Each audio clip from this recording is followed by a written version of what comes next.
Act applies to any person who acts as an agent of a foreigner. So we are rewarding it to mean it's the same thing. It says nagambe betubyerabire singa muyisiza etteeka twerabire bya middle income. GDP egenda kugwa. Sente eziva ebweru Alan okuva mu bannayuganda abali ebweru okuyingira wano omwaka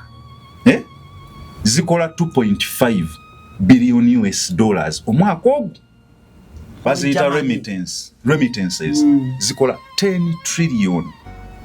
Ebintu ebisinga okuyingiza wano sente in exchange ng'ogyeko nti twewoze batuwozeeyo trillion meka. Sente zetufuna okuva ebweru kikwata namba 2 kisibagana ne sente ziva mu mmwanyi. Tawulira nnyo emmwanyi nga bagyogerako. Kati emmwanyi sente zeetuyingiriza wano zenkanankana ne sente zetufuna mu remittance mu bantu baffe abali ebweru ze batusindikira wano. Yukira uli foreigner wali muliri nga tebanakyusa foreigner abadde omuntu yenna atali mu Uganda. Oba oli muna Uganda oba gwe Alani oba nze Kalibala wogirinyira bwoti ne oba Kenya yadde wayise ku bus we papa n'ofuluma boda wali wofuse foreigner. Ne bagamba a person shall not act as an agent of a foreigner unless he or she registers with the Department of Peace and Security. Kitegeza tebajja kutwalanga Basiramu bannange Tammy's Fashion Hub ebaletedde engoye ennungi ez'omulembe nga za kisiraamu omuli jilbab, habaya, casual dresses, gym wear, office dresses, sako ne veils mu kkala n'ebika eby'enjawulo okuli cotton veils, chiffon veils, Turkish ne silk veils. Tammy's Fashion Hub yasazeewo n'okutuusa engoye z'abaana abateezi abasiraamu mu size n'ebika byonna era nga bw'ogula tuzikutuusako wonna woli mu ggwanga n'ebweru w'eggwanga. Okumanya ebisingawo tusangibwa ku Equatorial Mall edduuka namba 3 oba otukubire ku noti 787 noti 57 565 ne noti 756 255 553 ye Tammy's Fashion Hub abakutuusako engoye z'abasiraamu ez'omulembe. Views expressed in the following conversation do not represent the views of this channel. Nga tuli mu ggwanga Uganda ng'etteeka erya Sovereignty Bill lyayisiddwa olunaku olw'eggulo lw'ebbalaza and nalabye parliament namba nga ejjudde, nalabye buli mubaka ngazze, nalabyeko mukwano gwange honorable Zaake ng'agamba nti tugenda wano kuteesa naye amagye gali wano wansi ne waggulu ku parliament. Nalabye ababaka ab'enjawulo nga buli omu atabuse. Cruise exclusive katuli Allen Cruz gemanya nyongero kwanirizaako yonna gy'osinzidde okubanga ate otulabira muganda wange niyo mufumbiro mu ggwanga erya America kansubira oli bulungi. Ibrahim Mukase Canada oli otya muganda wange. Jerry mu America oli otya Uncle Jerry ate ne Sarapati Cafe mu America we Boston chala singo okusiika chapati ennungi ne sombusa kansubira olunaku lutambulira ddala bulungi nnyo maridadi sana. Ne mama wange Bridget Namitala kutumiddeko nnyo kansubira obulamu butambulira ddala bulungi nnyo. Ndi ne mukulu Kalibala furniture gwendi naye wano and tugenda kuba tunyumyanyumyamu. Kalibala ayina engeri gyatemyetemye etteeka eyo era Kalibala ono mutunuulizi nnyo ow'ensonga naddala eziri current affair ezikwata ku ggwanga era I believe bangi nnyo abamwagala aba tebakkiriziganya na bigambo bye oluusi engeri gy'atafutamu naye nga mutunuulizi wa nsonga. Sanyusa okulaba. Amina. Buuza kuba tulaba tutandikira abatulaba Cruise exclusive mbalamusizza akolera eddoboozi ly'amaanyi kuba njala abantu tutegeera ekintu kino Alan nasemba kubeera wano eddoboozi teryali ly'amaanyi nga ndi naye kati leero abantu njala bategeere Sovereignty Bill ina bakyalibo bangi e Bulaaya kulaba nnyo ensi zonna ozitabaala abasinga beeraliikirivu bagamba bannange n'abazadde wano beeraliikirivu. Ne mukwano gwange yabadde aŋŋamba kati bagambye bakadaama tebakyaddamu kusindika ssente kati abakadde nalaba etteeka eryo nga lyakafuluma nalaba maama waffe bamuyitaani this aggressive yani omukyala Miriam Matembe. Miriam Matembe namulabanga naye tafungiza ng'afungiza n'agamba bannange ekiba kibe kuluno bamunkwate ndabye aba politicians ab'enjawulo ku tteeka lino okuva lwe lyafuluma. So nange ng'omuntu ebyamateeka sibitegeera nnyo naye nagambye kampite Kalibbala ono nange oba oli awo negatte ku mmwe tutegeerere wamu muzeeyi Kalibbala etteeka lino ani alireeta etteeka lino livaawa njagala olituuka okuva gye litandikira okutuuka we baliyisiriza kati Alan sovereignty bill ekyali bill bw'ogamba etteeka obeera ogamba lo batugambye ekyali bill balisayininze president baliyisizza kati waliwo enjawulo wakati w'ebbago n'etteeka kati ebbago leero parliament lyeteesaako nga we waliwulidde kati ne baliyisa nti ebbago liyise bill has been passed by the parliament then ne lirinda president ateekeko omukono lifuuke etteeka okategeddako Alan so kati linafuuka tteeka likyali bbago president yateekeddwa tekinategeera mbandu kutandika kukozesebwa kati waliwo copyright tewagiraba walinga bagiyisizza yagisayininze ennaku mbu bameka emabega ziringa 4-5 so kasita asayininga nga lifuuka etteeka wano liba likyali bbago naye omukono gwe gwe gulifuula etteeka so kino ekintu kivaawa sovereignty evaawa kyekigiviirako gireeta kati sovereignty bill eno president Museveni mu kamwake yagamba nti yainitiating ekintu kino yakyeyogerera n'agamba ye yakitandika n'akigamba aba internal affairs cabinet minister ne state minister cabinet minister ye Otafiire general Otafiire then state minister ye general David Muhoozi n'akibagambako of course ne cabinet ye ne batula ne bakyogerako n'aki-initiatinga n'abagamba bakitwale mu parliament ng'ebbago baliteeseeko then baddeyo balikole ki balimuddize alisayiningeko lifuuke etteeka kitegeeza ye yali etandikira wabula ng'ennaku z'omwezi 15 general David Muhoozi lwe lunaku ogwokuna guno tuli mu gwakutaano right kati mu gwokuna ng'ennaku z'omwezi 15 lwe lunaku lwe yasooka okulisoma ku floor ya parliament oba lwe introduction of the bill on the floor of the parliament izalinga ennaku z'omwezi 15 ogwokutaano ogwokuna sorry kiritwalidde ennaku 2 okuliyisa mu byafaayo gegamu ku mabago agasinze okudduka speed nga gali controversial of course waliyo ne gebayisizza 7 minutes ne bolina lireeta ne bagira parliament the eyes have it ne liita naye liri controversial nga lirimu public interest nga lirimu international abantu bonna Bannayuganda bannaddiini obwakabaka balabako ku Bank of Uganda n'olaba ku organizations abasumba NGOs being too controversial nga lina ne public interest kyali twalidde ennaku ameka 2 gokka waliwo standard ya ebbago gye liteekeddwa okumala mu joint committees waliwo kye tuyita committees parliamentary committees ezizowulira kano kakiiko kano kakiiko kakabyanjigiriza kano kakiiko bwe baleeta ebbago kati kankuddireyo nga sinatuukaawo bwe baleeta ebbago ku floor ya parliament oli n'alisoma nga General Muhoozi bwe yalireeta David Muhoozi parliament eri ekola kyo kyoyinza okuyita first reading mu first reading eyo balyanjula speaker n'alyanjula n'agamba nti Alan Cruz aleese etteeka oba aleese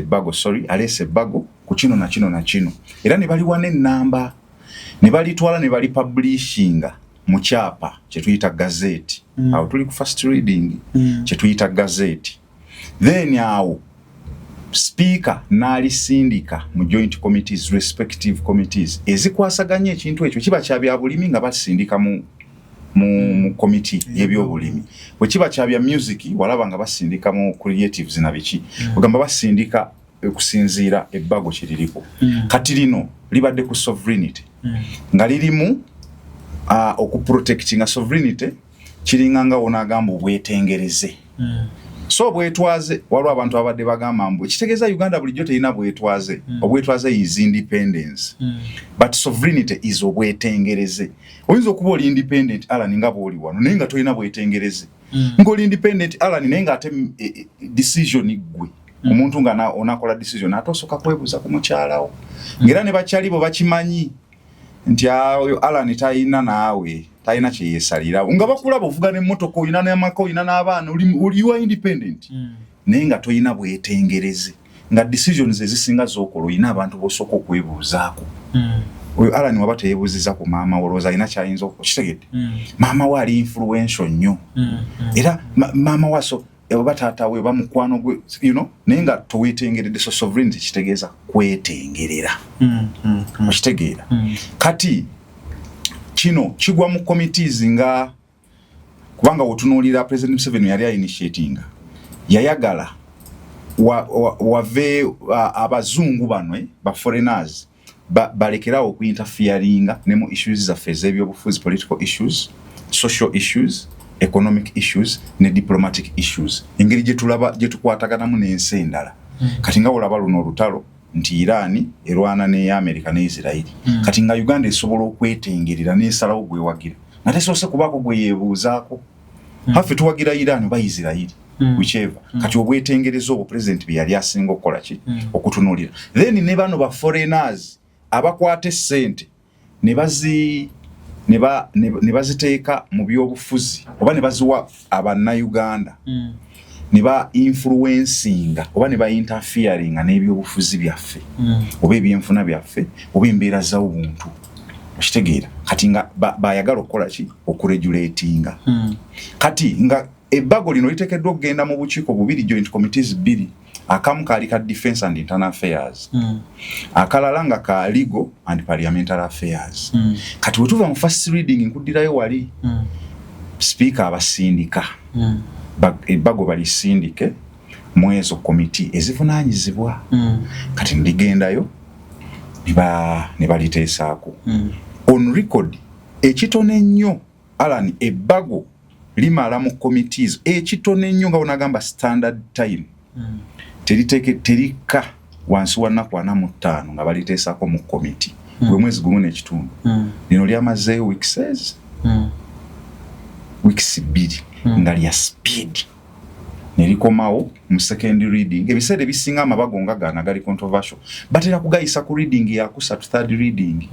kubanga yesembayo wabula lino balisiza ku second reading techigana ne ku first reading nga wenkugambye waliwo amabago ge bayisa in 7 minutes techigana lino libadde controversial nnyo nga abantu betaaga okumanya kiki ekiririmu welikomyewo ku second reading eyabadde ey'ejjo parliament n'eriisa n'okuliisa walabye speaker ng'agamba kubanze nalirabye ku TV bwenti okuva eri atandise paka eri awedde ssaawa 3 oba n'ekitundu ekiro yes parliament nga bakyali mu parliament then ne balisa nga ndaba bwenti nga buli kigambo ku kigambo nkiraba speaker yagambye ketonyeka gwake liyita leero prime minister n'agamba newe muneekola obusolosolo butya etteeka likola ki liyita leero so ekintu bano abantu waliwo abantu abamu Alan ababadde batunuulidde ebbago lino nga balitunuulira ng'amabagobago gano aga bulijjo naye lino ebbago liyina ebintu bye litegeeza na byanjawulo nnyo kikwetagisa okuba nga kalibbala okubitegeera si mu bubi abamu batandise okuliteekateeka ku bantu abamu balireetedde gundi naye ebintu birala nnyo singa otuula wansi ne weetegereza bulungi in the first place Alan ebbago lino lyalimu ebintu ebyali ebizibu ennyo nga binyiga buli munnauganda kobeere gwobanze obitegedde bulungi eby'abantu baffe abali ebweru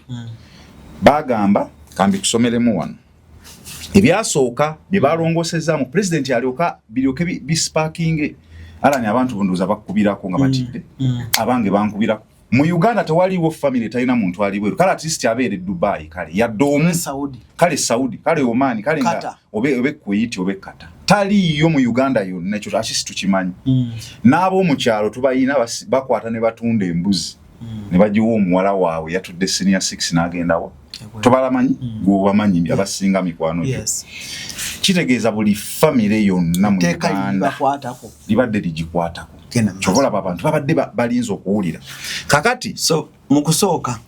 okusooka nga tebanalitereezaamu kire kyanyiza abantu ne spark eyo nolaba abasiraamu nga bazze mu committee nolaba ba reverend bapasta oli wa ddiini kinze ndi mukristaayo nawe oli mukristaayo ffe tuli bakazimba mugalo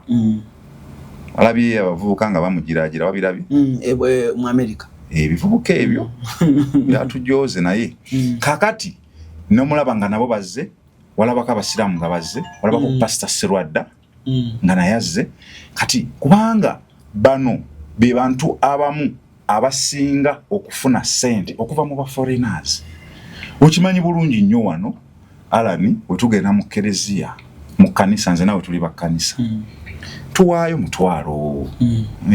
Alani oyina mu kusente naye yogera amazima oba wali wadde ekimu eky'ekkumi kya mitwalo 2 tuwaayo mutwalo nze mpayo mutwalo kitwalo 5 kati tezizimba bizimbe ebyo betulaba okitegeera tezisobola kugulira most reverend waffe Dr. Samuel Kazimba Mugalu motoka ezo n'amayumba na kutambuza mirimu ya kanisa kati bafunamu foreign aid actually nga 80% ziva Bulaya kababere basiramu bamanya abawalabu sente basindika kuve kata mpitirivu nyonyonyo kuzimba emizikiti kuzimba amasomero g'abasiramu mugolaba kola biki mu kisiibo abatake basindika ebintu wano Alan basindika sente mu kisiibo kino ekyebisolo fe waffe tulina amasomero ga taxi teberodi ugamanyi gamanyi nnyo agali okugalingana ne basindika sente mu kisiibo ne bagulira community ente nga buli kabondo kati fe wali awaffe tulina furniture waffe ne batuwente 2 abatake tuli mu kisiibolo kya bisolo tusala bisolo kiri ekyebisolo oshegera nenga sente ezo bazisindika olw'ensonga bazisindikira mu ddiini kati in the first place bagole basooka okuteeka ku table lyali mu close liba kugira kyekye kya sparking kati lyali ligamba bwe liti foreign funding should not exceed 400 million annually. Nti abantu abasindika sente nga bali Bulaya tebalina sukka miliyoni 4 omwaka. Kati gwe Alan nga tosobola ku receivinga miliyoni zisukka 4 okusooka bino betwogera bya kusooka bamba manyo obutemamu twogera liri nga tebannakola mu amendment nayo tugenda tuukawo. Okay. Kitegeeza omwezi miliyoni nga 3.3 toyina zisukka. Just imagine mutwalo omwezi kati gwe organization nga ya kale tukitwale nti oyina abaana boolabirira naye abakufundinga Alan ngambo ba Cruise Foundation bali London mutwalo guba mutono nyongo oyina abaana nga 4 obawerera fees obasuza obaliisa okitegeera olabanga kyokka abaana bano government ibalemereddwa yawano kyobola ba Alan wabajja ku street nobagamba kamba kolemu Cruise Foundation abazungu basobola okukola ki okutulabirira naye ate bakugambye totekeddwa ku receiving ammunities era receiving omulundi gumu oba buli mwezi osuka nga 3 tezimala mfuna bulungi omuzikiti bayinza okuba badde basobola okufuna obuwumbi 3 buli mwezi ne bazimba emizikiti oba amakanisa wani balabirira abaana bambayina amasomero gamanya amasomero g'amakanisa abaana abasinga neno ennyini gaba webatemera abaana oyo pastor wawulira nti ayina abaana bayitirivu naye ndowooza nga 80% babwerere abajja ku street okuti wabiwulira sente azijjawa azijja mu bazungu okitegeera kati bw'oteekawo kino nti omwaka talina sukka miliyoni 4 ezo za wiiki kitegeeza baba bagenda kukola ki ekyokubiri ne bagamba nti omuntu wa buli individual ngenda kubijjira obikyusa bino kalibala byakusomera bye byasooka jagala ojje nga followinga bulungi ebyaleeta obuzibu abantu ne banyiiga Alani individuals entities to declare source amount and purpose of funding chusa ngena maso akakalubye nga kolekera abantu ba bulijjo entities oba organizations ziteekeddwa okudeclaringa bateekeddwa okwanivate sente zino zibakusindikira zivaawa zigenda kukola ki giving false or misleading information attracts 1.4 million fine or 5 years in jail. Singa bajjo kubuuza gye zivudde kye zikola ne azikuwadde ozikozesezza ki n'oba wa information enkyamu nga bagenda kusiba emyaka 5 owe ne fine yakakadde kamwe emitwalo 4 just false information. Kati kanguze kweli esoose njagala okugeza fabali online okoze ka content ko kakubye kasaze kali ku YouTube kakolera ki sente omwana katika ngambe YouTube akoze video neyingira emiliyoni omutwalo gwa dola oba omutwalo gumu n'ekitundu wali muli sooka kitegeeza YouTube oyo alina okunnyonnyola bw'abagambye nti tosukka miliyoni 35 ati miliyoni 35 oba ozifunye omulundi gwo bagambye toyina kusukka miliyoni 4 anti ngabo bwe bazintebendetemedde buli mwezi nedda kati kino eky'omwezi kitegeeza kaŋŋambe oba babadde bakusindikira buli mwezi oba oteekeddwa okuzireducinga ku ezo naye ng'osobola n'ozifuna omulundi gumu kati ezo ziba tezisukka 4 zibadde tezirina ki buzibu era akasente ko kafuna bulungi emabega wali tukyali ku kyemabega kaakati ne bagamba exceeding 400 million omwaka attracts 2 billion penalty or 20 years in jail. Jukira emabega wali nga terinakyuka mbadde bagamba tosukka bimeka obukadde 4 singa osukka ne bakitegeera bagenda kusiba emyaka 2 nemba mususeemu nusu 5 miliyoni 4 ebitaano ebyo bigenda kusibya emyaka bibadde bigenda kusibya emyaka 2 oba okuwesengasi ya buwumbi 2 kino tuli ku kyemabega katukyanguyemu kubanga kyavudde ebimu byasigadde n'ebimu byavudde nawe tugenda bituukako kakati ne bakugamba state to confiscate funding exceeding 400 million cap state to confiscate funding exceeding wali emabega ng'okoma kubina oba kusindikira olukaaga nga tebanaba kukwata kusiba myaka 2 kuwesanga si ebibiri byo basooka ne babikola ki ne babibakirawo ebyo byabwe then kan ne bamane bakusiba emyaka ameka 2 ne bakusasula ne biliyoni eza 2 ekirala bakugambye individuals or companies that receive funds meant to destabilize Uganda abantu ba bulijjo oba company or organization ezibadde wali emabega tukyali kulya source ngo receiving a cent naye nga omulamwa gwazo gwa kutabangula mirembe gye Uganda to interfere in politics okuinterferinga mu byobufuzi nti waliwo atandiseewo ekibiina kye ekyobufuzi waliwo abamuvujjirira naye nga it is interfering kubanga oyinza okutandika ekibiina kyo kikkirizibwa mu mateeka Political Parties and Organizations Act kutandika ekibiina kikkirizibwa kiri mu mateeka wabula singa kizuuka nti receiving a cent mu kibiina ekyo under the guise of nti nina ekibiina naye nga ogendereddeamu to interfere si kutambuza byabufuzi nti tuli opposition tugira tutambulira amateeka naye singa bakizuula nti omulamu agwo okufunisa sente zino Alan n'ekibiina kye eky'ebyobufuzi ku rules political party okyankalanya o interferinga byabufuzi bya ggwanga oba o sponsoringa unrest o sponsoringa abantu oba abekalakasa ababijambiya abaaki in whichever case ofacing emyaka 2 mu komera oba biliyoni 2 ku muntu wa bulijjo webera organization ng'ekibiina ky'ebyobufuzi oba company nti Cruise Company Limited obwero ogenda kusasula biliyoni 4 zoba dogenda okusasula ate ne company bagikole ki bagigalewo bwe kibadde oba zirisivinza otya bagigala bakusasula n'obukadde bimeka ate gwe manager waayo ba CEO waayo ne bakusiba emyaka ameka 2 singa bazuulamu n'abakozi abamu badde bakuyambayambako kati nga bana abasajja bo bana babeera wano nga nabo babateeka yameka atoloza baggala company ne bakusasula n'ebinangwe nga bakuleka oyinaayina naawe agikulira nga bakubaka bwe bazuula nti olina abasajja babo ku lusegera badde bakuyambako naye bakola ki nga bakubaka emyaka ameka 2 nfuna bulungi banks that process foreign payments without clearance face 4 billion penalty. Sente zo bali bakusindikira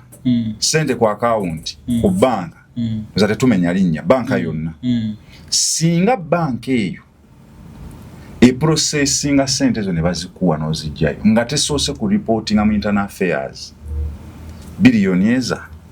nya penalty fine just nti banka zino sente mwazijjewa bagenda ononyereza nga wasijje mu banka emu banka isasula billion eza ate nebeera ne risk yo kuluzinga ki license mfuna bulungi luli bwekikoze eki bwekibadde ne bamala ne bakugamba okupromotinga foreign interests against government attracts penalty of 2 billion or 20 years in jail. Okupromotinga interests z'abazungu against ezaffe wano billion 2 n'emyaka 2 kati mu kino kibadde broad okitegeera Alan emabega wali kubanga interests z'abazungu over ezaffe kitegeeza nga kati kanko ekyokulabirako ng'ebisiyaga ebisiyaga ffenna tubimanyi they originate from the bazungu ba foreigners kati wano mu Uganda singa bagamba nti tubyagala naye nga gwe oyina engeri gy'ofunamu funding ojja wano e Uganda opromoting interest z'abazungu ebisiyaga eby'abazungu over amateeka gaffe agabigaana myaka aga ne billion eza bili you are not supposed to promote interests z'abazungu over ezaffe wano in whichever way mfuna bulungi Alan then singa bakwata ngo influencing Ugandan voters tuli ku kyemabega jala abantu bakasalamu ne bagamba byebipya singa bakwata ngo influencing Ugandan voters kati mukalulu ngoyine ngejo ba influencing naye nga amanya ago gajja mu sente zofuna okuva mu bazungu oba ugajja mu kuba nti no ina partnership ne ba foreigners baba foreign agents bagena kusiba emyaka 2 ne billion meka wali emabega kati bwe twatuuse wano President Museveni naawulira nti bino byonna nga Alan omaze okubiwulira ogenda kweraliikirira bakugambye omuntu yenna mu kusooka ali ebweru wa Uganda Alan aba foreigner ekyo tewakiwulira nti foreigner yaani mu kusooka ye muntu yenna atali mu Uganda is a foreigner adiringa naye you are foreign agent mama one waabuuka n'agenda anti awo abantu we bagambire ne bagamba nti batugobye mu nsi yaffe yo mu Uganda kati abantu ne bakuba emmeeza ne bagamba mugambye eki kati ne President Museveni nga yerabidde nti waliwo amanyi okulinnyamu ennyonyi Wakategede Alan President Museveni waliwo yerabira nti naye amanyi okulinnyamu kuki na kati waifulumira bwetyo bwengula bwa Uganda nga bafuuse mu kite tumanyi kyokka president ate bwekabadde ye lyagamba any person teryateeka kombo ba excluding the president lyagamba any person atali mu Uganda is a foreigner eryasooka kati president oba ba government officials bonna oba prime minister wali nyire nnyonyi bwati nti Alan Nvuda no ndi London kale gwe Alan kale ne president wabiri nyire nnyonyi nagenderana no bagenze kukola kyabata tubate tukyamumanyi doza natula wansi naga naye ate ngasinange neba minister no baba bagenze ku international duties baba tebakyali bana Uganda kati awo yatunula nagama tusoke tukaze wali ebbali ekyokubiri nti sente zonna eziyingira ozilimiting to 400 million kati entities nezijja ziri organizations obwakabaka bwa Buganda of course bwe bwakiikirira obwakabaka bwonna ne mu Uganda tuyina bungi obwettoolo bwa Busogo bwa Rwenzururu era sente zebasinga okukozesa obwakabaka kingdoms zisinga kuva bweru kubanga wano babajjako federal alani tebakyasobola edda nga obwakabaka bwesololeza mu area yaabo yeso butale obusinga buli ku ttaka lya bwakabaka okitegeera nga bwakabaka busolozaamu abantu fefe abantu ba bulijjo ne batusolozamu sente ezirabirira obwakabaka n'ezirabirira abantu egyandibadde ng'emisolo kati gavumenti wezajja ne bajjawo ebyo byonna ne bajjawo kye tuyita federal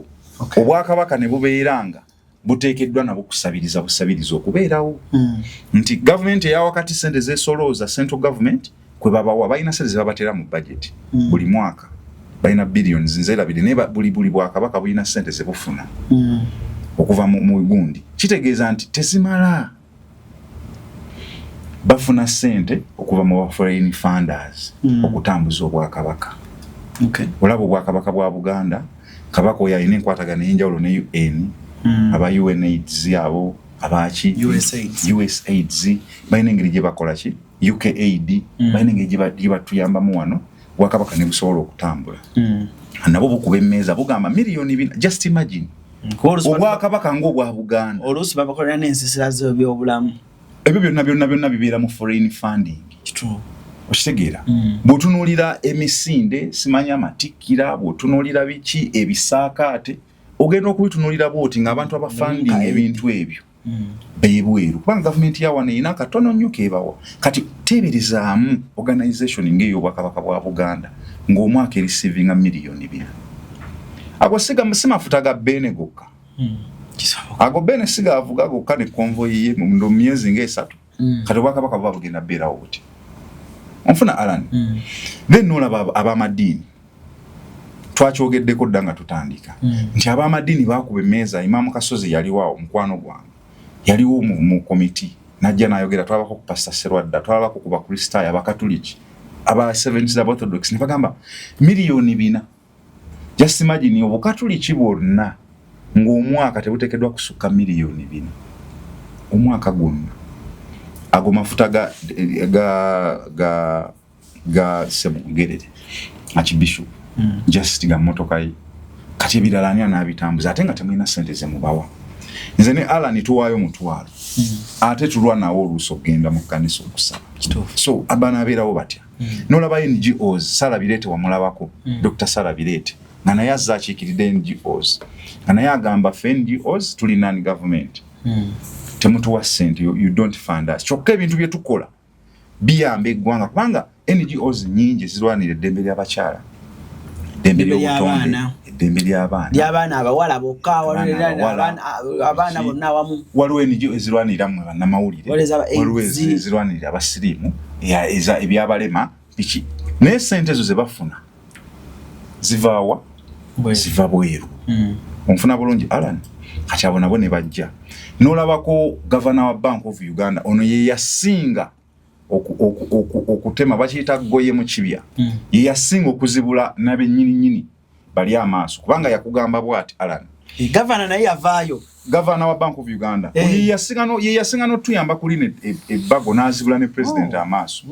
kubanga ye yalaga eggwanga kye ligenda okufiirwa bamuyita Dr. Michael Ating Ego ye Governor wa Bank of Uganda. Sajja yasoma nnyo bya business man yajja mu committee n'abagamba singa muyisa ekintu kino nga kirimu okugamba nti omuntu yenna a receiving a cent tateekeddwa nga ziva bweru omwaka tateekeddwa kusukka miliyoni 4 n'abalaga engeri GDP gyegenda okubeera affected n'abagamba eggwanga ligenda kubeera nga terina reserve nga buli kintu kyonna kye twogezaako okukola tuteekeddwa kusabiriza busabiriza. Kyokka nga tubadde tutuse mu middle income. Bado kimanyi twatuse mu middle income. Tetukyali bubi nnyo. Tutuse mu middle income. Tusobola okukola budget. Yes, Alan bwe kiri. Tusobola okukola budget nga tusobola okuraisinga 80% nga ziva wano.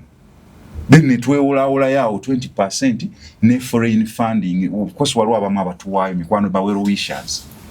Tewera. Bwe kiri bino si bigambo byange. Bino bigambo bya Dr. Michael Ating Ego, Governor of Bank of Uganda yabyogera. I follow everything Alan. Nagamba ebyo tubyerabire singa mu isizere teeka twerabire bya middle income. GDP egenda kugwa. Sente eziva ebweru Alan okuva mu banna Uganda abali ebweru okuyingira wano omwaka zikola 2.5 billion US dollars omwaka ogwo.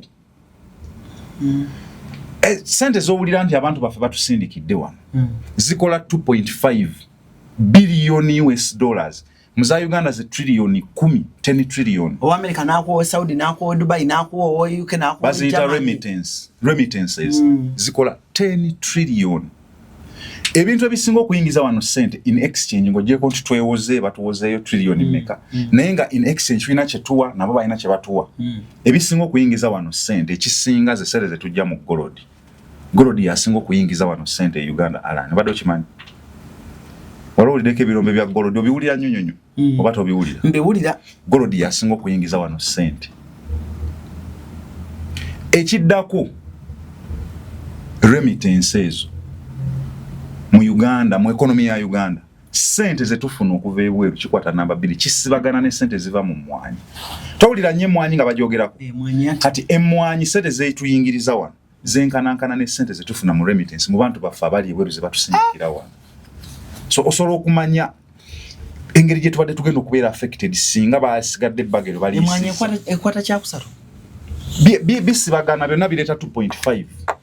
ne remittance nga tutunda kamwanyi wamma akamwanyi kikava kakabya abantu buli yes kati ebyo byokka bikola nga 3% ku GDP ya Uganda. Kati lo restricting ogambe nti omuntu afune miliyoni 4 kitegeeza Dr. Oyo Governor wa Bank of Uganda yannyonnyola ekintu ekyo Alan bonna abantu ne bagamba nedda tuteekeddwa okukitunulamu nfuna bulungi Alan kubanga abantu abasinga okusindika ssente naddala ezo za remittance abasinga okuzisindika wano bazisindika ate kuyamba ku ebyo gavumenti ebiringa ebigiremye kuweerera abaana baabwe hospital bills rent kati ogamba kuweerera kitegeeza amasomero naddala ga gavumenti ga performing bulungi oba tega functioning bulungi that is why abantu basalawo abatwale mu private basindike wano school fees. Ekiralo oyogedde ku kyaki oyogedde ku kuweerera ku hospital bills okujjanjaba kitegeeza omuntu omutwale emulaga afaako Alan tola nti ya government small referral omuntu omutwalayo nga toyina ssente akufaako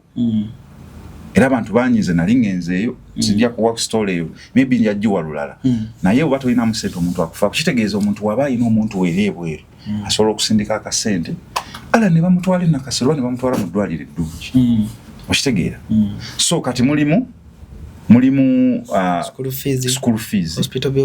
bills enyumba rent abamba sasula bazadde baabwe rent day to day ebintu byadde mmere kulya kugulya bazadde baabwe business baganda baabwe kati kiri mu ka development akatona bamba basindika bankolere gundi bazimire ennyumba z'abapangisa oba mama atandikawo ka business oba mama nkongereddemu okitegeera sente ziba zijja mu economy nenga teziri restricted mbubina kitegeeza omuntu asobola osindika zonna abantu be ne bazikozesa wano ne bakulaakulana nfuna mulimu abazisindika for kusasula misaala gy'abantu baabwe abakola wano abamu balina business kuno naye nga ate oli ali eri nga ssente azisindika wano baziteeke mu business ye wano era nga ne ssente zigivaamu era zisigala muno agenda okudda wano ng'alina waatandikira kati ogenda kumu restricting nzina mukwano wange gwemmanyi ali eyo ali America naye ali mu kuzimba essomero ddene side z'emubende eyo naye omwezi gumu gukagokka ayinza okusindika miliyoni nga 7 omwezi ogwo naye bano bagambye omwaka miliyoni bimeka kitegeeza obeera mu restrictings wawoza akademi z'omupiira bazungu be bazikola ki zerikambiyo zanje ziri mu bazungu kitegeeza tebakyasobola nga mulimu abaana abaali tebasoma baali tebayina babajja ku street omupiira bayize babatunda ebweru kati lyali hash abo bonna ne bakuba emmeeza betwogeddeko n'abantu ba bulijjo kati waliwo kawajja ebibiina by'obufuzi eby'opposition nabyo ne bikuba emmeeza ssente ze basinga okureceivinga ng'ebibiina by'obufuzi nazo bazijjamu mu bazungu eyo okitegeera naddala kati ebibiina nga national platform era wogiwulira diaspora bakulembeza nnyo ekya diaspora FDC PFF zaani zireceiving ssente okuva mu bazungu ne bagamba naffe tugenda kubeera restricted. Just imagine ekibiina nga national unity platform oba DP oba PFF FDC inga kigenda tekiteekeddwa kusukka just miliyoni 4 omwaka miliyoni ebya nga mazima kyekubira Alan kati ebyo byonna president we yabitegeera n'agamba kitegeeza buli mwezi ekibiina kiba kifuna miliyoni 3 n'omutwalo teguwera ssente ntono nnyo sasaliriza abakozi awo jjukira kati ebibiina ebimu babigoba mu iPod babigaana kati nga Nuupu bagigaana okudda mu iPod FDC yo yagaana okugendayo PFF nayo yagaana kati mubeerawo mutya kitegeeza naye eyinza okubeera ensonga tubali meeting tusobole okubakwasiza wano ku iPod Wango hizo gana iPod wango chimanyo inayo zile zitalina limit katika tukutekeko limit kuli tukuwalirize okujja mu iPod ate iPod jukira fa bakubulira ebyokukola n'ebyokuteesa tulina n'okwekubya ebifaananyi nga twekutte mu ngalo osegeera bwe Kyagulanyi ze Museveni tulina okwekubya ebifaananyi mu iPod kubanga eri nakugaanyeyo sente sente zikubeezawo olina zijja wano mu iPod kati ebiina nabyo ne bikuba emmeeza president n'agenda akyuseemu kati awo tuzze ku chapter ey'ejjo gye wabaddeko butereevu eyo kati tutuka ku chapter ey'ejjo biri byonna tubyogedde byali mu first reading committee zitudde nkugambye ng'edduka emisinde nagambye Alan committee ezo za parliament basindika ebbago tebakka wansi wa nnaku 45 nga bakyaliteesa ku lino lyatutte just ennaku 14 nga lyaki lya speed balyanguya president Museveni n'agamba nedda bannange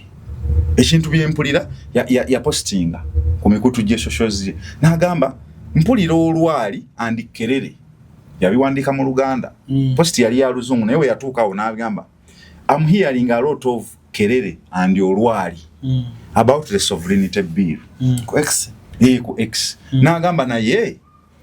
ng'abantu byempulira byemukubirako kerere nze si bye initiatinga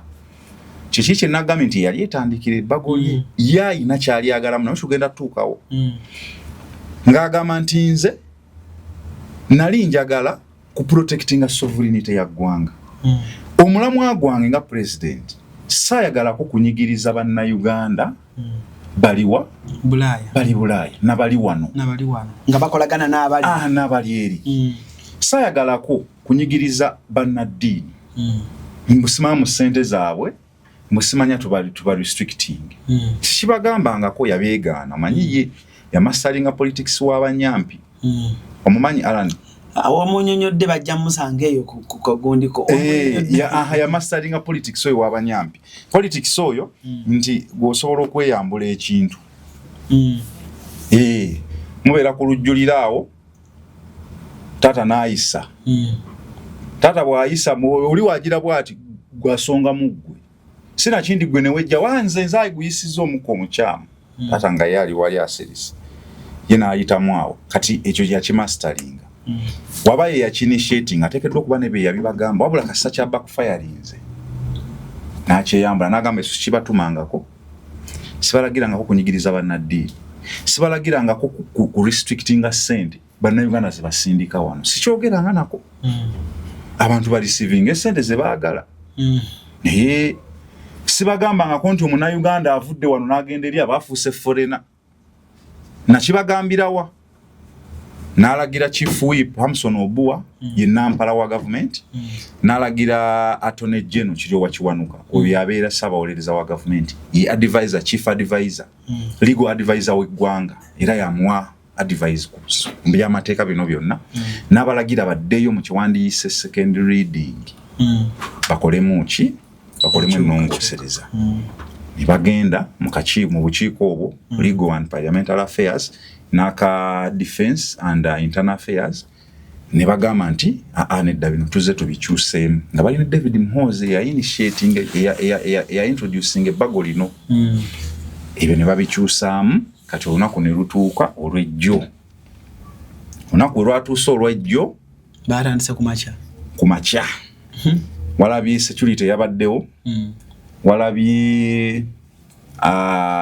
criticism okuva mu bantu okuva mu bibiina eby'opposition n'ebirala but regardless babadde bakimanyi nti iteekeddwa okuyita kubanga parliament esemberera okukola ki okukyusibwagalawo yes actually eyinza n'okuba nga eyo sitting eyasembyeyo nawedde nga ye yasembyeyo yes kubanga president alayira nga 12 oba alayira nga 13 leero si 7 oba 6 olaba nti olwedde tewali budde so kati babadde bateekeddwa okukyanguya ekyo kiveewo era speaker yagambye newe muneesiiga ki newe munaakola ki newe munaakola obujogoli bwonna yo tricks kiggwa leero ne prime minister n'agamba mwekoze ebintu byonna n'ekikola ki kiggwa leero nga balina okikola in the interest of the president kubanga ekyo yabadde akyagala ye president we yali akugamba wali yagamba nti ayagala sovereignty protecting a sovereignty obwetengereze bw'eggwanga talingiriza bannaddiini bakisimanya commercial institutions banks na biki bannayuganda abali eri na biki ye kyayagala ku protecting sovereignty ye yakyogera mu poseyo gye yakola n'agamba sovereignty akitegera nga wona agamba omuntu leave me alone yakiwandika n'akikotinga n'agamba I understand sovereignty as leave me alone ndeka neekolera ebyange oba nkola ensobi oba agireta ndi naye nga ndinze tayagala foreign interference abazungu bali bino bebateeka emimwa mu bitabakwatako actually waliwe tunaatuukawo mu nsonga lwaki biiru eno ina mugaso ki President Museveni yasinze kutunuulira nnyo abazungu abeyingiza mu bintu okitegeera Alan tugenda tuukayo mugaso gwa biiru n'abagamba twagala okwetengerera mu byobufuzi mu social embeera za bulijjo social life kitegeeza nti bwe tuyise ebbago nti twagala bisiyaga tetwagala omuntu ajje wano atandike okubiteekawo ng'ayinambo amaanyi okuva mu bazungu oshegedde kubanga Alan okimanyi wano ebisiyaga babijjawo so kiri naye tobamanyi nti we bali abaana abayina foreign funding nga babitambuza wano tobamanyi badde sikimanyi Alan tobamanyi sibamanyi abayisi bamanyi bannanga Alan abyeganye kale wano waliwo abaana ebisiyaga babijjawo naye nga waliwo abaana abakolagana n'abazungu ne baba funding okusigala nga ba promoting ebisiyaga wano ate nga tebakwatwako kuba etteeka lino teribaddeewo obamanyi gye balinze mbamanyi nga babitambuza balina n'amalwaliro ngera gali funded by abazungu abo bwe bagira obubina bwabo bane buvundo baki nga gye bagenda nga n'amalwaliro gali funded nga nesere teziri restricted mwegali muno mu Uganda Alan nga ne government egamanyi n'etteeka lyo teribaddeewo nga tebalina ng'egye bagakwatamu eddwaliro lijjanjaba bubina katogenda diggalawo oti genda maaso ffe tujjanjaba bubina tujjanjaba ki kati musango kujjanjaba obubina si musango naye kati etteeka lizze mu mujjanjaba obubina be mujjanjaba be baani sente muzijjawo ezibajjanjabisa obubina wano nga buli ajjawo tasasula oshegedde kati lyetteeka lino foreign interests over the national interests ezaffe ez'eggwanga kati bwe yali atunuulidde n'atunuulira diplomatic issues okusinziira ku yembu ng'ogyeko bino ng'agamba bino yetabibatumangako ye guno gwe mulamwa gwe Uganda yeetengerere mu nsonga z'ensi bwe tugamba nti olutalo oluba luseewo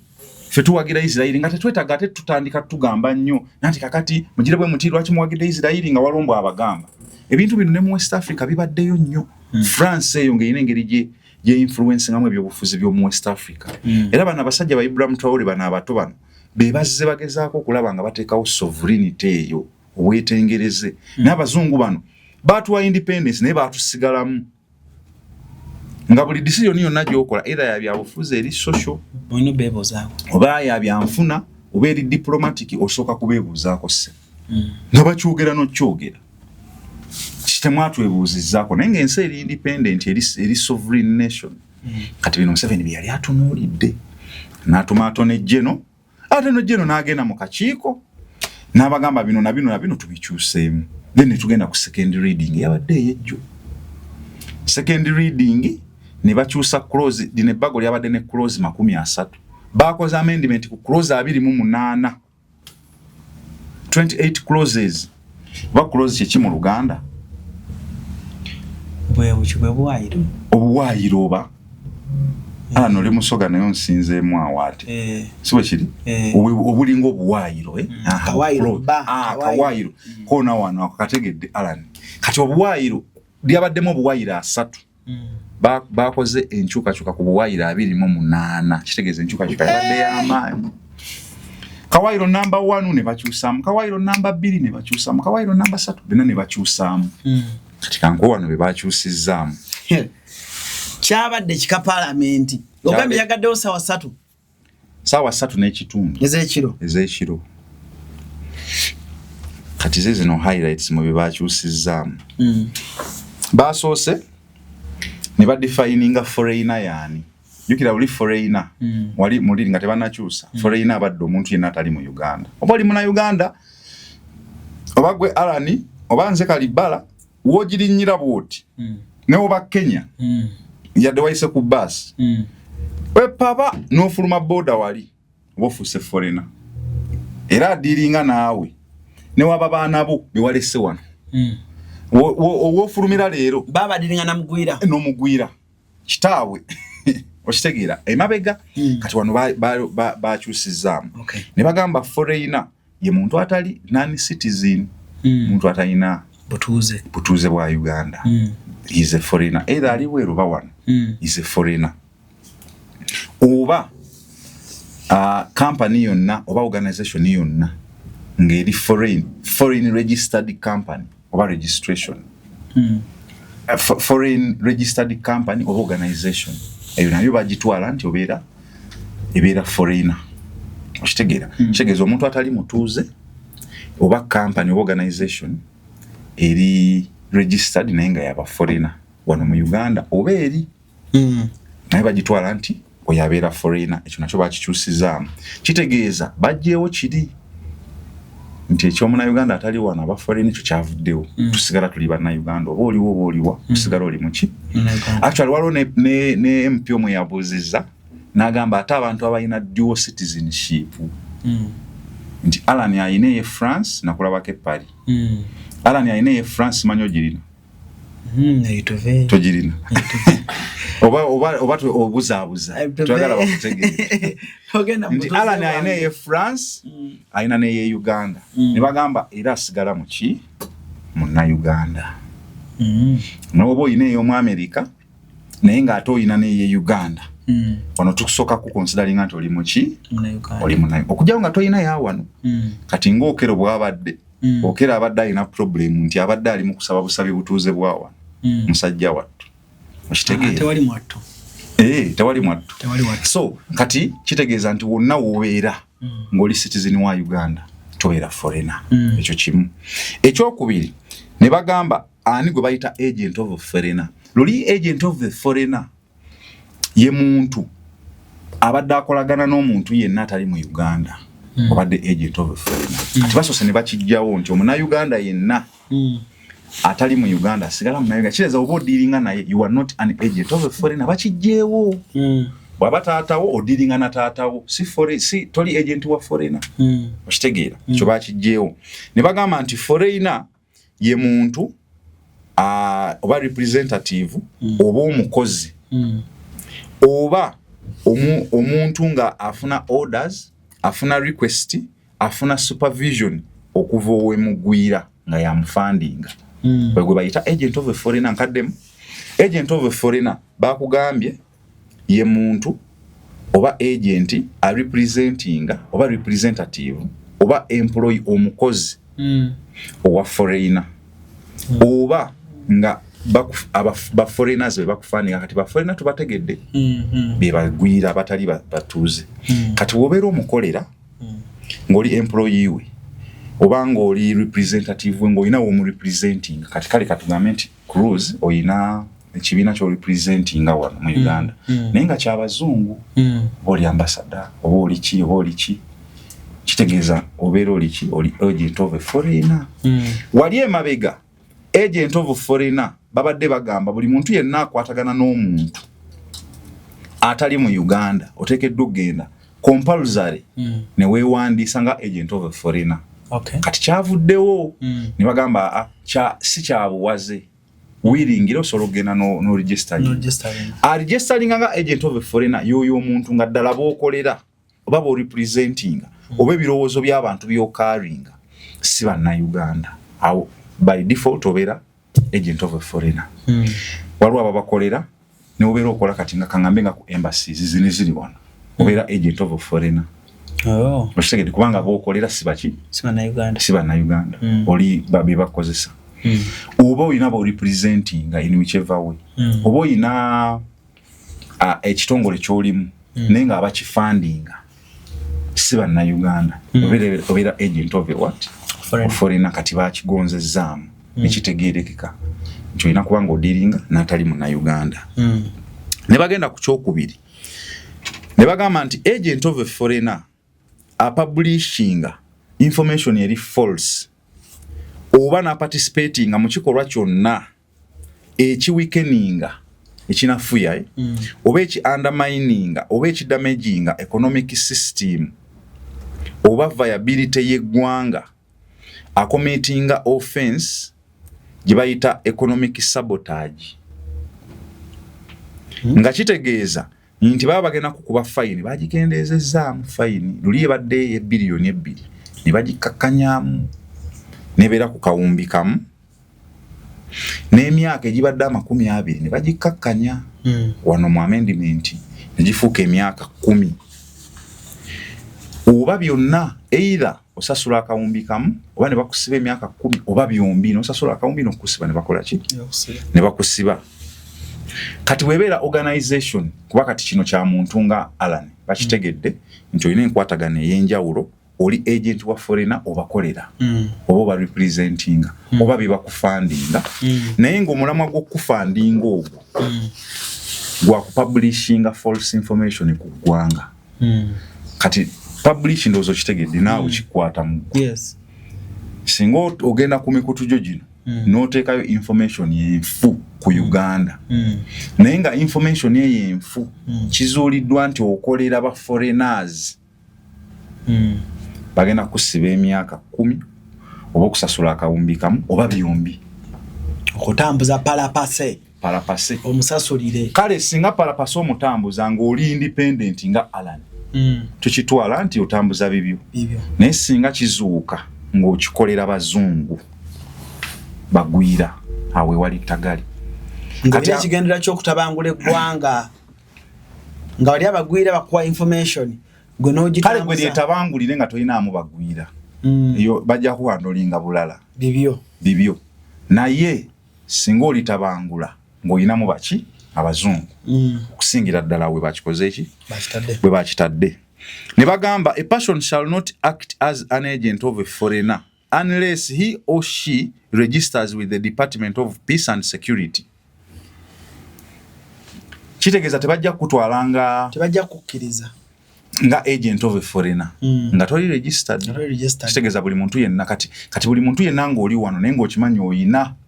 bo representing nga ba foreigner oyina b'okolera nga ba foreigner oba oyina funds zonna z'ofuna okuva mu bazungu Alani ozinayo toyinayo singa oba oyina funds zonna z'ofuna tulabirira abaana tulina abaana badansa tulina biki sima bano ba ghetto babayita ghetto waliwo abaana basaka baani naye nga ssente muzifuna kuva bweru mu ba foreigners tikyose kuwaayo you are agents of foreigners. So you have to go and register. Wano bagiyise to government ekimanye nti gwe sente zo bazikuwa naye ozikozesa kino neyanziza Alan. If you don't register tebajja kutwalanga agent of a foreigner engeri gye bajja okuhandolingamu jakubandala ebandala artist Alan bagamba Alan ya registeringa agent naye oba agent we abukola bwati bamwa sente nazikozesa bwati tulina timu ya mupiira bazungu bagiteekamu sente you are an agent of a foreigner naye to registered but you are not so tuli sure sente ezo oba byozikozesa kuba totugambanga nako kati bulijjo okola kino abazungu you did not register then kati yingira naye Alan waba registeringa ne bakizula akasente akafuna abalagano balaga kyenzikozesa kituufu nkozesa kino na kino nti ne woba oyina omutima omulungi ng'ebyaddala waliwo ayagala okwezingamu ng'olina foundation yo waddemba okujja n'akuyimiramu n'agamba sente zino tumanyi gyazijja akola ebintu awo tetutegeera olina akwezingamu so for your safety oba government yo kyegeeza kugamba for your safety genda weewandiise luli kibadde kya compulsory yene kati bagambye ayagala kati kye bakuteereddewo room either go or you refuse bakizuule nga wagaana then ofesinge penalties myaka 10 n'akawumbi bwebeera organization nti nnene bilioni 2 nawe CEO bakusiba emyaka 10 kenda maaso nfuna bulungi ne bagamba of course okwewandiisa you have to go to the Department of Peace and Security yotekedde okgenda era Peace and Security era biri mu internal affairs then those found in breach singa bakusanga kiri kye tubadde twogerako inga oli agent kyokka you did not register ninga ate agent okolera bali olina sente zobafunamu nozikozesa ebintu ebirala you are liable to 1 billion or 10 years in prison oba byombi tukyogeddeko then ekyokuna ne bagamba financial institutions ozitegeera bulungi banks oba bintu byonna bikwasaganya institutions ezo zikwasaganya sente can be microfinances bichi first tier second tier third tier zi braka zani financial institutions shall not pay any money to an agent of a foreigner unless he or she declares the source of funds and presents proof of written authorization from the relevant regulator. Bank tegena kuddamu kuwa sente kubanga bazisindikira ku bank tebagenda kuddamu kuwa sente ezo gwe agent wa foreigner inga tosoose bagambye wano unless he or she declares the source of funds nga tosoose kubabuulira gyozijji nzakeno zino nayo gwe nanyinizo banka tegenda zikuwa nga tosoose kubabuulira gyokoze eki gyozijje no presenting an proof eri written ekukkiriza authorization okuva mu relevant regulator mu bungi ki sente yonna alani neza milioni 10 newe ziba 5 kasitobera ng'omanyikiddwa nti oli agent of a foreigner ng'oli registered nti oli agent of a foreigner bwemba si registered bw'oba toli registered it is okay kati kaŋŋambe kati kiringanga kati nze siri registered kati baba wange wansindikira sente that is okay ngenda wali ne bazimba is my brother is what kitegeera wabula gwe Alan singa towe registeringa nga foreign agent nawe ogenda n'ozijja naye singa kakujjutuka ne bakitegeera nti oli foreign agent kubanga wano ne mu kuzisindikira kirabika nti Kajubi asindikidde Kalibala sente omuyita otya is my father bikiyo kitegeera nini namba ne bajinyigamu wali bagenda okulaba wano nga taata we Kajubi nga bagamba kitaawe yes kuno kitaawe sente bazimu katate Alan yagenze yasaba sente ne bano bagenda okulaba asindise sente ye Wayne Rooney bamubuza Alan watandika ddi okukwatagana ne Wayne what is the purpose of this amount of money Wayne Rooney zakuwa nti kakati asoko genda otuleetere ekikakasa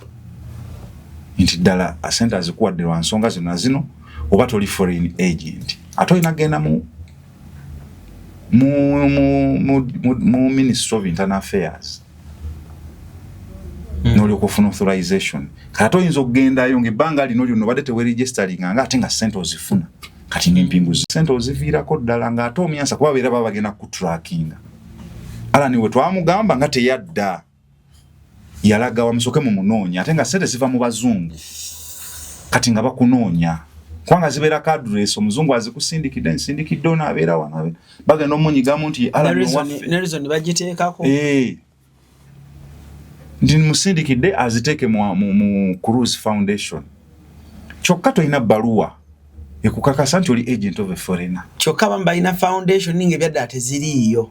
kati awe wali obuzibu kubanga okufuna authorization eri era balina okujja ne balaba foundation kale tutwale ku foundation ku ground otandika te mama ate taata ate lindako ate andika kati olaba kati buli muntu yenna buli joze twala asinkana sente afuna sente okuva mu bazungu ateekeddwa okugenda mu Department of Peace and Stability ne yewandiisanga agent of a foreigner ne oba tolina organization yonna naye ng'ofuna sente nga ziva mu bazungu oteekeddwa okugenda ne weewandiisa Alan nkimanyi ozitero zifuna zifuna naye watidde Alan weegaana ebintu bingi sifuna sina wenfunira nzija kulaba mu mawulire nti Alan bulijjo agent of a foreigner nze njiteekeyo nti kyali wange awedde sinnafunayo nfunayo banjo kyayo bwokya aba bakwokya is okay then ne bagamba financial institutions shall submit monthly reports mwezi nti banka abazaani abo bonna mwe bayisa sente bali abazungu n'abantu baffe ab'ebweru era kibaddewo lwakuba ndowooza kati bakyongeddemu amaanyi kibaddewo nga banks ezo buli mwezi zitwala report mu Ministry of Internal Affairs nga sente mmeka ezaavudde ebweru era ekyo Bank of Uganda kwesinzira okubala sente eziyingira wano remittances kuba basindika sente ezizze wano ezizze mu banka yammwe ya Stanbic nga ziva ebweru ziri mmeka nti ziri weesi ne bweziti mmeka ezivudde mu bantu abali ebweru naye nga bannayuganda nazo ziri bweziti mmeka ezivudde mu ebweru naye nga tezivudde mu bannayuganda nga zivudde mu bagwira nti ziri bweziti nti mutuwaawo wennyini mutwagala zagenda waani kuliko Alani, kuliko Kalibala, kuliko Gundi, kuliko Papa Misa. Nti nga tetwakimanyako. Nti bano ba agent ba foreigner nti tebewandisa nti mubanoonye. So monthly report mu banka eteekeddwa okugenda. So abantu abali receiving sente nga ziva mu bazungu oba mu ba foreigner nga si ba family yaabwe. Basobola okutaba abazungu naye nga foreigner. You have to register as an agent of a foreigner. In whichever way kubanga bajja kukwata. Okay. Then financial institutions that fail to comply shall be liable to a fine not exceeding 4 billion to a fine not exceeding 4 billion. Kitegeeza financial institution banka yonna enaagaana okuwaayo report yene monthly report ku ssente ezo eziveebweru. Bajja gikuba fine etasukka buwumbi bumeka? Buwumbi buna. Kitegeeza they have to comply. Okay. Yes. Then agents of foreigners required to submit returns to the minister detailing the amounts received and the purpose for which the funds were used. Kakati omaze okwewandisa nga agent of a foreigner Alani ne sente ozifunye bulungi nnyo kubanga ozifuna kubanga weewandisa oteekeddwa ozifuna. Bw'omala okuzifuna oteekeddwa okutwala report mu ministry ya internal affairs. N'obalaga nti sente ze nafuna kisooka nafuna sente bweziti ate nazikozesa bino ate bino na accountability ng'ogiraga nafuna milioni 5 okuva mu bazungu bange eyo naye nazikozesa kino na kino nazimbira abaana ebisulo nenkola bwe ng'oyina n'ebiraga byonna pulaani zezino bano bye baali abazimbye eno kampani gye nakozesa kubanga wotabiraga endala oyinza okuba olina byozikozesa ebirala nga bintafiyaringa n'ebyobufuzi bya wano. Okay. Okifunye bulungi Alan? Nkifuna. Ne bamala ne bakugamba those found in breach singa kikulema are liable for a fine not exceeding 1 billion or 10 years. Oba byombi. Singa ebeera organization nga gyeko nti muntu nga ye Alan kanebeera organization kati nga onaga oba ghetto bichi nga it is an organization then baba bajja gikuba fine ya billion meka 2. Kitegeeza wofuna sente Alan nga ziva mu ba foreigner ng'oli agent of a foreigner n'ozikozesa bw'omala bizikozesa byozikozesa oteekeddwa okutwala report. Oteekeddwa okutwala yes accountability. Naziguzeeko ettaka bwe liti nzimbako ekizimbe bwe kiti nenkolako ebisulo bwe biti nenkolako kino bwe ziba fees nti oweerera abaana baba n'abaana nabatutte mu ssomero gundi zizino receipt ne bagattagatta sente nga byebyo ne bagamba naawe iwakkiria singa kikulema kisongo ogyeko ekyokuba nti weewandiisa n'ofuna sente yonna misoso n'okuzikozesa najjo misoso oteekeddwa obbalage ng'egyo ozikozesaamu. Nye bulungi Alan? Ne bakugamba with the court order nga court eragidde ng'etaddewo order premises of an agent of a foreigner shall be inspected for any information. Singa babaako ekintu kyonna kye baagala mu premises ogwe agent of a foreigner. Agent of a foreigner twamutegedde ye muntu yenna akolera oba representinga oba ali funded by omugwira. Tugende maaso. Bateekeddwa bwe baba baagadde okuinspectinga premises zo oba wookolera oba woosula oba wa bakikola with the court order. Ne bajja ne balaba biki kituufu byogamba foundation weeri ku ground mwaba NGO simanya bikoze bita NGO ddala biki bye mukolera mu ndoomu babagwako bugwi oba oliawo koti etulagidde ffe tuva mu Ministry of Internal Affairs balina abasirikale balina kigulawo ng'oggulawo abruptly bageze basangemu ekyefaananyiriza akaganga obesa baba basangemu ebijoozi bya red byaki biriko baleti oba wedde onfuna so kati abantu balina okubeera very careful. Oli organization oli agent of a foreigner olina okwegendereza byobeera nabyeka oba ku mulimu oba ku office oba mu company yamu. Kitegeeza bweba church registeringa of course church no bayina bebe excludings yes ngenda bikutuukirako church baze excludings tezibirimu masomero by excludings religious gundi ezo amadini nazo baze excludings zezikyakira nazo ba excluding amasomero financial gundi ba excluding amasomero but mu buli ngeri yonna oba oteekeddwa okulaga source okitegeera oteekeddwa okulaga source nekizikoze but not too strict tuli ku namba 7 okay katugenze ku namba no ebadde namba 8 katugenze ku namba 9 a person who unlawfully denies an inspector olingaze n'omugana unlawfully nga tekiri mateeka okwa accessinga property yo oba any information or presents falsified documents oba singa bajjeewo ne babako be bakusaba n'obawe biri false ng'olubaza ne court order eri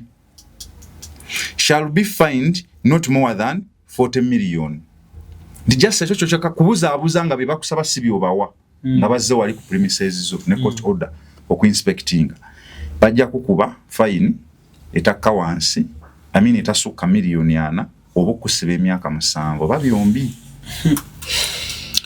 Minister may prescribe a penalty not exceeding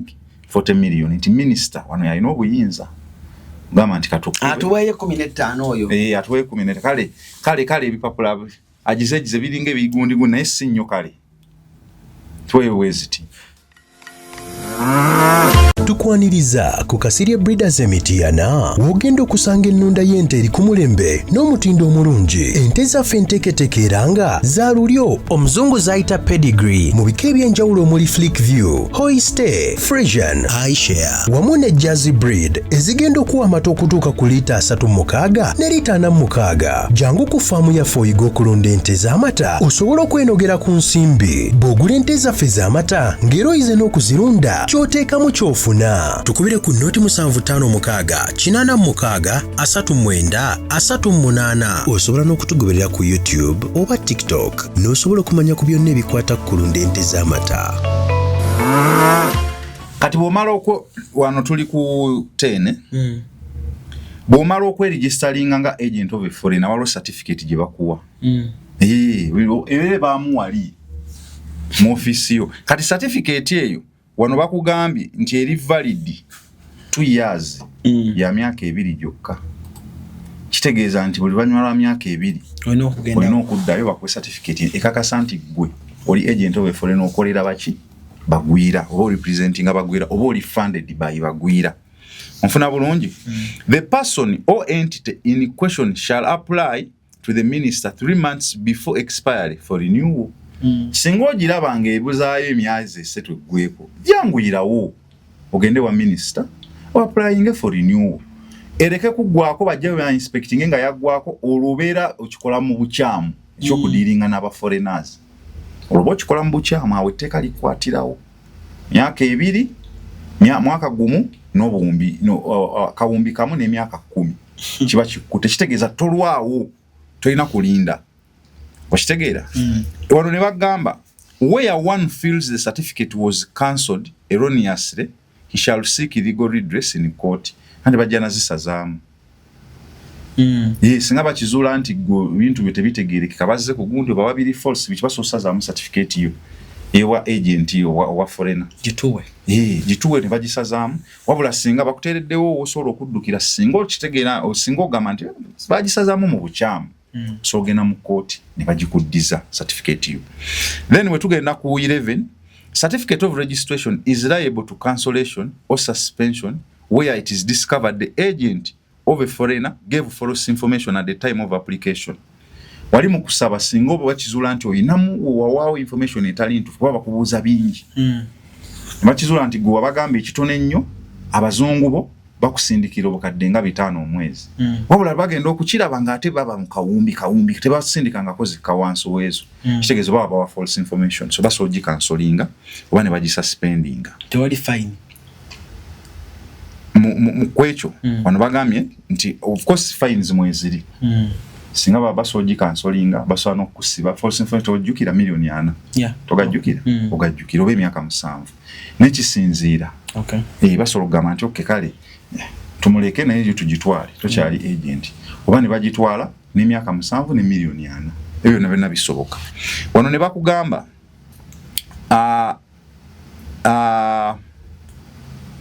has become insolvent, possesses a security threat or engages in a disruptive activities. Wali mu kujijjawo singa bawa information enchamu obanga ofuse insolvent obanga possessing a security threat nga security egamba sunto tumwekengera okitegeera oba nga oyengaginga mu disruptive activities ebintu ebicyankalanya you disrupt the nation kubeera mu bino kati awo kigendamu ne mu biina by'obufuzi bino kubanga ebibiina by'obufuzi byonna bw'obeera ng'oreceiving ate kyemmanyi byonna bireceiving sente kitegeeza birina okugenda ne byeregisteringa nga ba agent ba foreigners kati omala okweregisteringa nga agent wa foreigner wina n'akasente koofuna bakakkiriza kubanga olina certificate kyokka ate raba bw'ovaayo n'ogamba nti tubanja akalulu kitegeeza oba tokyasobola kubanja akalulu ng'okoze otya oli kibiina kya byabufuzi oli organization sente ozijja mu bazungu waregisteringa nti oli foreign agent era ne sente ozifuna ne bakukkiriza oyayina certificate sente zazifune kasatu bulya gye ziba ne byezikola but on top of that ate ogambye abantu nti bagende babanja akalulu kitegeeza you are disrupting the security of the nation certificate ng'egenda sina kindi nga bakutanza kuba kati gobeera organization nga bagatuweyo biliyoni 4 ate to bato kyaddamu ku receiving yadde 10 okuva mu bazungu oshegede kitegedde kati wano ne bakugamba agent wa foreigner bakuganya okusolicitinga okureceiving any financial support or donation or loan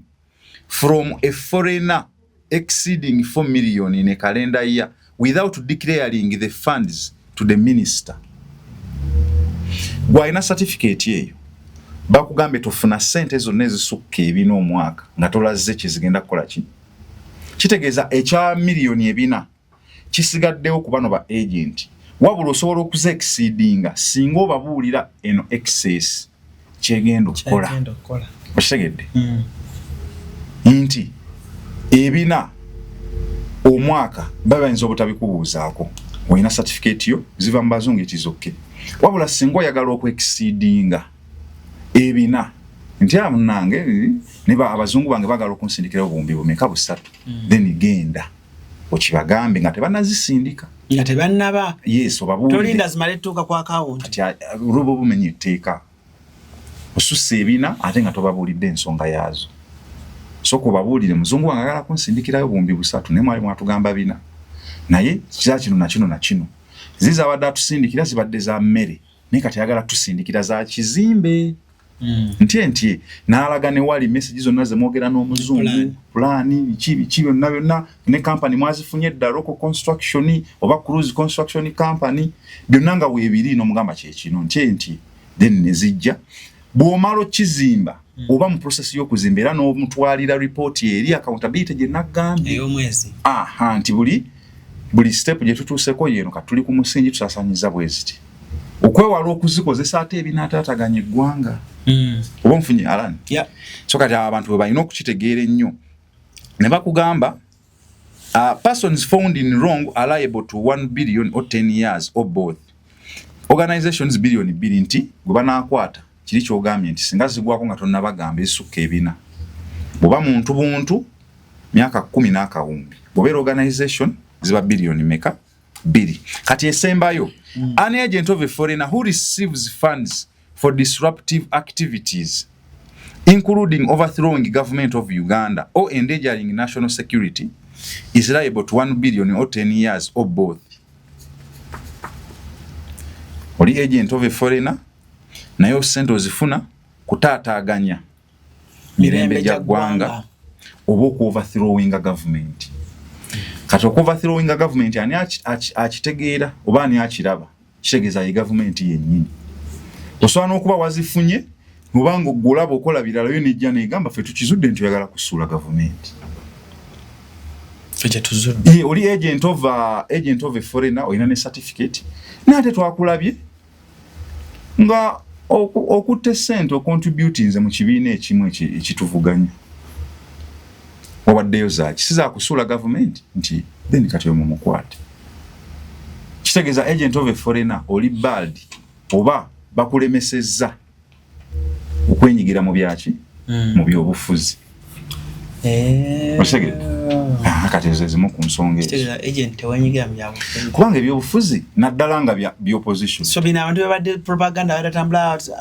oligo basoka simanyi mamange bakati mamange omusini ata sente bikyebyo mama musidikire sente mama Munnayuganda nawe oli Munnayuganda tolina buzibu. You are not an agent of a foreigner. Kale tuyanze nge Kalibala atuyitiddemu ku bill and I believe bankuba kyeyo mwena abadde beraliikiridde osobola okuba nga ate oba oli awo owuliriza ku bye tukuwadde oba ku Kalibala byakuwadde n'osobola okuba nga ate otowolokoka oba olina ky'obuuza comment section wansi awo tujja kuba tukomawo ayitongera okuba nga tuyisaamu kulaba ensonga nga bwetambudde. Otherwise Kalibala tweyanze nge thank you so much for your time okubaako akaddeko tugeredde n'osobola okuyitako wano ne tusobola okuba nga ate tukwatagana. Allen Cruz gemanya Cruz exclusive gwe mukutu sanja agate kuba nga ate nsukka kuwala olunaku olwaleero fona musee bulungi mwera.